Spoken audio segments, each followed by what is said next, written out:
Kaj storimo, ko smo v dvomu? To bo danes tema moje pridige.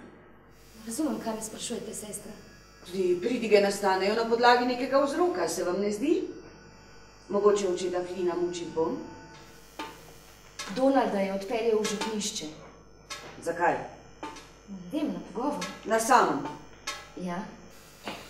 Donald Miller mi je v torek zjutraj ministriral. Gospod McGinn je na to v zakristiji zalotil, da pije mašno vino. Ko sem za to izvedel, sem ga poklical v župnijo. Vi resno mislite, da je ti župnik dal Donaldu pit vino? Ja. Kako je potem mogoče, da moj sin ni več ministrant? A je res? Kaj? Dobro veste, kaj vas Ne, ni res. Se ne vem več, komu ne verjamem. Kako ste lahko bili na njeni strani, ko se je spravila name? Se ni važno. Pa še kako je važno, ničesar nisem naredil. Prosim vas, sestra, s tem župnikom se greste eno pravičniško vojno, zdaj bi pa rada vanjo zvlekla mojega sina. Predajam se v vaše roke.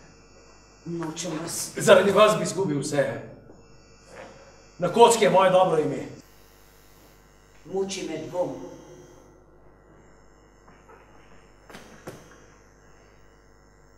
Tako hudo me muči dvom.